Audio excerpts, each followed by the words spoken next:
Welcome to Sports Medicine Weekly on 670 The Score, your on-air resource for fitness, nutrition, and injury prevention and treatments for today's weekend warrior and professional athletes. With renowned specialist of elbows, knees, and shoulders, Dr. Brian Cole, along with other health and fitness leaders, and your host, Steve Kashul. Sports Medicine Weekly, heard every Saturday morning at 8 a.m. right here on 670 The Score. Here we go, a brand new edition of Sports Medicine Weekly on this Saturday morning. How you doing, everybody? Steve Kashul, Chicago Bulls radio host, joined by my usual co-host, Dr. Brian Cole, head team physician for the Chicago Bulls, one of the team physicians for the Chicago White Sox, sports medicine specialist, orthopedic surgeon from Midwest Orthopedics at Rush. How are you, Dr. Cole? Welcome to summer. Yeah, it's finally here, sort of.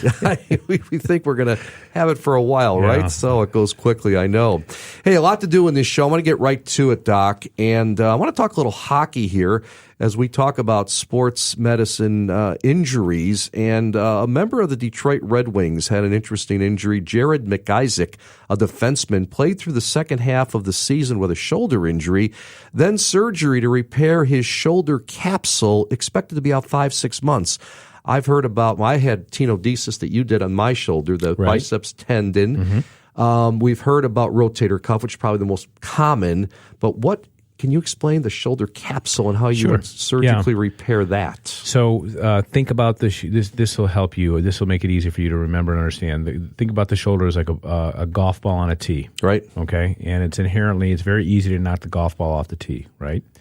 But in the shoulder, to prevent the ball from coming off the tee or the humeral head from coming off the glenoid, which is the socket, as a ball and socket joint, there's a capsule surrounding it. So there's two things that keep it in place that are sort of what we call static structures, things that don't move, but they're like soft tissue envelopes around the shoulder and bumpers that keep it in place.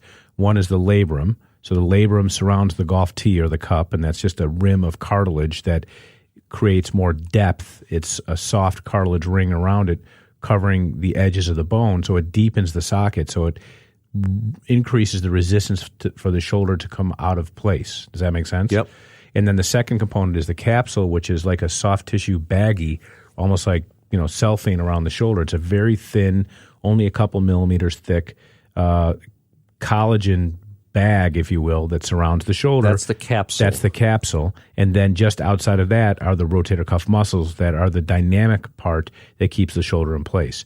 So when people have traumatic injuries, typically athletes, direct blows, things like that, and they can dislocate their shoulder, they tear the labrum, or they can tear the labrum and the capsule, that bag around the shoulder. Capsular injuries are actually pretty rare, and we might try to treat them non-surgically. And I think it can be acceptable to try to play an athlete with a capsular tear. And once the season's over, if he can play and perform, like we've talked about, playing in pain is one thing, but playing in pain and not performing is another, and it may not be worth it. But if you can play and deliver, we know it can be very safe to play with a shoulder capsular injury, and if it hurts him to the end of the season, we can fix it later. How can you treat a capsule injury? So if they continue to have symptoms, and typically it's diagnosed by understanding the mechanism of the injury, watching video and so forth, examining the player to see if it's consistent, and then an MRI. And this is one area where we may be able to validate it further by using dye in the MRI, where we inject a contrast dye and then do the MRI, and that helps us see the soft tissues with greater detail.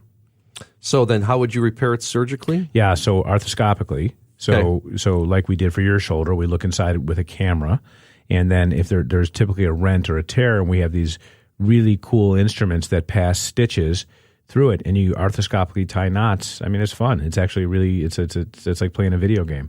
We look from the back of the shoulder, for example, depending on where the tear is, and then we'll work from the front with a device that will literally have a sharp tip on it that's cannulated or hollow that we can feed a suture through, and then we retrieve the suture through a cannula, a 6 millimeter wide cannula that goes into the shoulder from the outside in, and we actually can use various instruments to tie knots arthroscopically to repair things. That's one way we repair a capsule. Okay. Does that make sense? Yeah, absolutely. All right, so back to my injury. Might as well share on the air. I would ask off the air, but as well, I had my tenodesis biceps tendon surgery that you did on me February 19th. It was during NBA All-Star break. Yep. And did you tell me 16 weeks till that's fully healed? Well, it's all about biology. So when I think about how we return athletes back to sport, it involves a gradual progression that respects our body's ability and willingness to heal. So the first 6 to 8 weeks are the most vulnerable for any soft tissue repair because that's when things start to regain strength. And then 8 to 12 weeks, you start to feel a bit better. And if things are going fine, you get about 70% of the strength of a repair. Right. This is, broad stroke stuff.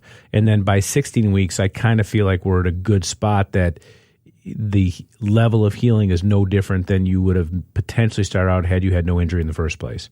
So that's why we like to use I like to use the 16-week number. Some people go longer, but I think science is pretty supportive when you're repairing soft tissue to a surface.